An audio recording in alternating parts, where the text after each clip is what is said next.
السلام علیکم every one. آج کے اس لیکچر میں ہم لوگ بات کرنے والے ہیں ایج آف چوسر کی۔ تو اگر آپ اس چینل پر نئے ہیں تو اس چینل کو سبسکرائب کر دیں تاکہ ہسٹری آف انگلش لٹریچر سے ریلیٹڈ جتنی بھی ویڈیوز ہیں وہ آپ تک بآسانی پہنچ سکیں۔ تو چلے شروع کرتے ہیں ہم اپنے آج کے لیکچر کو۔ ایج آف چوسر کو میڈیول پیریڈ کا ایک بہت اہم پارٹ مانا جاتا ہے۔ یہ سٹارٹ ہوا تھا 1340 سے اور 400 تک جاری رہا تھا۔ جوفری چوسر اس پیریڈ کے سب سے بڑے پوئٹ اور لٹریری کریٹک تھے، اور اس پیریڈ کو ایج آف چوسر اس لیے کہا جاتا ہے کہ انہوں نے لٹریچر کو بہت زیادہ ترقی دی تھی، لٹریچر میں انقلاب برپا کر دیا تھا۔ یہ صرف پوئٹ ہی نہیں تھے بلکہ ایک فلاسفر بھی تھے۔ انہوں نے یورپین کنٹریز کے دورے کیے اور وہاں کے پوئٹ سے ملے جن میں گیوانی بوکیشیو اور الگیری۔ چوسر ان کے لٹریچر سے بہت زیادہ متاثر ہوئے تو پھر انہوں نے اپنا لٹریچر لکھنا شروع کیا، اور ان کے لٹریچر میں یورپین کنٹریز کے لٹریچر کی جھلک نظر آتی ہے۔ جوفری چوسر کو فادر آف انگلش لٹریچر اس لیے کہا جاتا ہے کیونکہ انہوں نے ایک اعلیٰ قسم کا لٹریچر لکھا تھا، کیونکہ مڈل انگلش پیریڈ میں لوگ جو رائٹر تھے وہ فرانچ اور لیٹن لینگویج کو امپورٹنس دیتے تھے، لیکن جوفری چوسر نے اپنے لٹریچر کو اس لینگویج میں لکھا جو لوگ اپنی روزمرہ روٹین میں استعمال کرتے ہیں، تاکہ یہ لٹریچر ہر بندے کے لیے ایزی ٹو انڈرسٹینڈ ہو جائے۔ جس طرح اردو ایک لشکری زبان ہے، مختلف زبانوں کا مکسچر ہے، اسی طرح جوفری چوسر نے فرینچ اور لیٹن ان دونوں لینگویجز کو مکس کر کے ایک نئی لینگویج بنائی جس کو مڈل انگلش کا نام دیا گیا، اور پھر یہ ایک لٹریری لینگویج بن گئی۔ پوئٹس نے ان کو اپنے لٹریچر میں یوز کرنا شروع کر دیا۔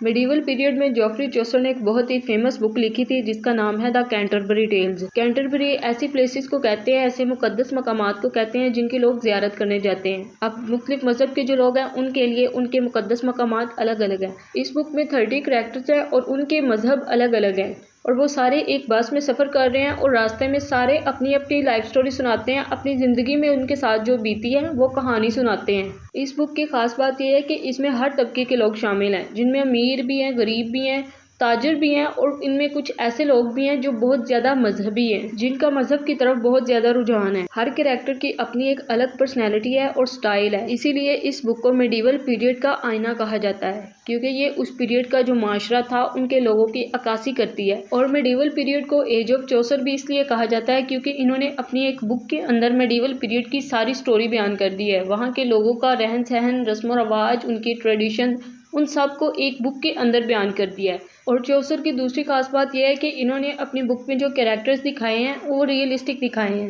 وہ جیسے دکھنے میں ہیں ان کو ویسا ہی دکھایا ہے، ان میں کوئی ایفیشنسی نہیں ماری گئی، خود سے کچھ بھی ایڈ نہیں کیا، جیسے وہ حقیقت میں نظر آ رہے ہیں انہوں نے اپنے لٹریچر میں ان کو ویسا ہی ایڈ کیا ہے۔ فار ایگزامپل ان کی بک میں ایک کریکٹر ہے پیراڈونر۔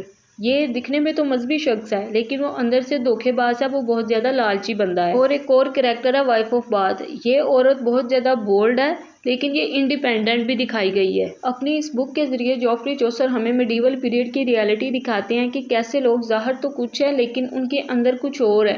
ظاہری طور پہ وہ مذہبی شخص ہیں، ان کا حلیہ بھی مذہبی ہے، لیکن وہ اندر سے بہت زیادہ لالچی ہیں، کچھ دھوکے باز ہیں، ٹھیک ہے۔ اور اس بک میں جو لینگویج یوز کی گئی تھی وہ عوام کی زبان تھی، یہ وہ لینگویج تھی جو لوگ اپنے روٹین میں یوز کرتے تھے، اور اس طرح لٹریچر کو ہر بندے کے لیے سمجھنا بہت زیادہ آسان ہو گیا تھا۔ انہوں نے اپنے لٹریچر میں سیٹائر کو یوز کیا تاکہ وہ طنز کے ذریعے لوگوں کے اندر جو برائیاں ہیں، معاشرے کی برائیاں ہیں، ان سب کو ڈسکرائب کر سکے، اور ساتھ ہی انہوں نے آئرنی کا یوز کیا۔ آئرنی کہتے ہیں اپیرنس ورسز ریالٹی، یعنی کوئی چیز ہے دکھنے میں کچھ اور ہے لیکن اس کی ریالٹی کوئی اور ہے۔ ان کا لٹریچر بہت آسان ہوتا ہے لیکن یہ ہر بندے کو سوچنے پہ مجبور کر دیتا ہے۔ اور اس پیریڈ کے لٹریچر میں سب سے بڑی تبدیلی یہ آئی تھی کہ انگلش لینگویج کا استعمال بڑھ گیا تھا، اور جو رائٹرز تھے انہوں نے ریئل لائف کو دکھانا شروع کر دیا تھا، اور اس کے ساتھ ہمر اور سیٹائر کا استعمال بہت زیادہ ہوا۔ چوسر کے لٹریچر کے اہم تھیمز ہیں religion versus reality, social class, corruption of church, love and marriage, اور لاسٹ پہ ہے ہیومن نیچر۔ یہ تھیمز آج بھی ریلیونٹ ہیں، یہ سارے ٹاپکس آج کی ماڈرن لائف میں بھی یوز ہوتے ہیں، تو اسی وجہ سے چوسر کا جو لٹریچر ہے وہ ہمیشہ امپورٹنٹ رہے گا۔ چوسر کا لٹریچر پر بہت گہرا اثر پڑا تھا کیونکہ انہوں نے لٹریچر کو ایک نئی سمت دے دی تھی، ایک نئی ڈائریکشن دے دی تھی تاکہ جو عام لوگ ہیں وہ اس لٹریچر کو سمجھ سکیں۔ انہوں نے لٹریچر میں انگلش لینگویج کا یوز کیا تھا کیونکہ انگلش لینگویج وہاں کے عام لوگ یوز کرتے تھے۔ اس کے بعد جو رائٹرز آئے انہوں نے بھی اس میتھڈ کو یوز کیا تاکہ ہر بندہ لٹریچر کو سمجھ سکے۔ ایج آف چوسر کے فیچرز یہ ہیں کہ اس میں انگلش لینگویج کو بہت زیادہ فروغ ملا، ریئلزم دکھایا گیا، لوگوں نے حقیقت کو ایکسیپٹ کرنا شروع کر دیا، سیٹائر اور ہمر کا یوز ہوا، سوشل پرابلمز دکھائی گئی اور مختلف طبقوں کے لوگوں کو ان کی زندگیوں کو دکھایا گیا۔ ایج آف چوسر انگلش لٹریچر کا ایک ٹرننگ پوائنٹ ہے کیونکہ اس پیریڈ میں لٹریچر نے ریلیجن سے نکل کر انسان اور معاشرے کی طرف توجہ دی۔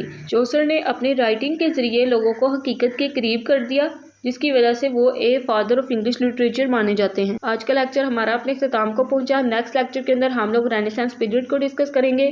تو اگر آپ کو یہ ویڈیو اچھی لگی ہے تو اس ویڈیو کو لائک کریں، چینل کو سبسکرائب کریں اور بیل آئیکن کا بھی لازمی کلک کریں تاکہ جو نیکسٹ ٹاپک پر ویڈیو آنے والی ہے وہ آپ تک بآسانی پہنچ سکے۔ تو ملتے ہیں ہم اپنی نیکسٹ ویڈیو کے اندر۔ اپنا بہت زیادہ خیال رکھیے گا۔ اللہ حافظ۔